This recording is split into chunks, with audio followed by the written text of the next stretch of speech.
Good evening, folks. Triple Crown here, coming to you from Vancouver, British Columbia. This is a round 2 summary YouTube wars of the Allies versus HuntLikeDavdi. So I am the Allies, and we will get into sort of what happened this round. Let's talk about, I guess, the closest area, which is the Burma Road. The Burma Road this round was ping pong. The Japanese came and killed the FEC forces that were there with about 6 units, and the KMT responded. They lost a cavalry, they lost, I think, a couple infantry, and yeah, game of ping pong happening. So the FEC are being careful because the Japanese, right around the horn here, they've got all their transports ready to load up. And are they going to go and grab the money islands? They've got currently 2 of the 6, or are they going to start putting pressure on the FEC via the Burma Road, or just simply leap around them and go and hit Calcutta? So lots happening here on this side of the board between the Japanese, the KMT, and the FEC. Up here, the Russians have sort of kept the Japanese from spreading too far. The Japanese are building at their minor factories and reinforcing their territories via their transports and air transports and destroyers that are doing their Tokyo Express, non-comming units over from Tokyo. The CCP, they still have 2 Japanese original territories under their control. So with their NO bonus of 2 and the money they saved from, I think it was earned money from the last round, they have 9 IPP to spend going into round 3. So that is probably the most they're ever going to see. The Australians over here building a little bit more Navy, built a couple submarines. But just want to say what the Japanese doing in J1, the FEC economy is hurting. They're getting convoyed over here now, and they, I think next turn, are only making 50, or is it 8? I can't even remember. It's around 15 IPP, so pretty sad state of affairs for the FEC. The Americans built another infantry at a military base here in the Philippines, and another infantry over here in Hawaii.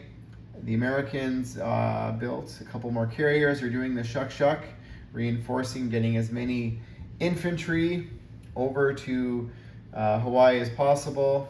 Their fighters there on the aircraft flew over from the East Coast. The Americans rolled, what did they roll? 13 for their economy this roll, so they're now up to 62. So if the Americans roll 18 or better, they are in the war on turn 4, which is pretty early for the Americans. They would love that. The Japanese would not. And the other area that was a lot of fun this round, a lot of action anyways, was C-Zone 42, just off the southeast coast of Greece, which you can see 2 damaged British battleships, 2 cruisers and 2 destroyers, and a couple fighters and a tactical bomber over here that landed in Cyprus. So there was a large Italian fleet there, and the British responded from the sinking of the Greek fleet. So there was, I think, about 10 Italian boats there. So the British lost their 2 carriers, a couple swordfish, and damaged their battleships. So far in this game, the Allies, the attackers have had more success with their die. Not that the dice have been horrible. The South Africans built a tank. But so far in this game, I guess the Italians have 5 boats in the water in their air force, so they're probably going to take out the British Navy next turn. So the Med is looking quite barren from how it was at the start of the game. So the Italians and the British are going to have to, decide what they're going to do. The British did build a couple military bases here in the Middle East, and another one down here in Rhodesia. But speaking of dice, because that's where I was leading with the last comment about the attackers being more successful, is the Russians. The Russians snake eyes for their economy. They rolled 2 ones, so they are now at 13 for their economy going into round 3, which is not ideal. The Russians did send their destroyer from Sea Zone 18 off of over here up into here, and they attacked a Finnish destroyer and a German transport that's with the support of their Air Force, and they were successful. But they're now having to build a wall. They're going to build a wall along the sort of the eastern front. The Finns and the Germans are building up in Valpyria along the coast of Finland, and also down here in the southern. So the Russians now, that's a game changer, rolling 2 for your economy.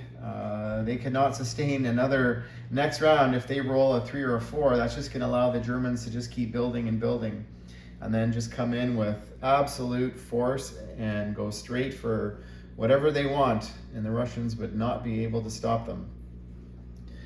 Over here, the ping pong for this sea zone here, Sea Zone 14, the Free French Navy was sunk. They had a battleship and a couple cruisers.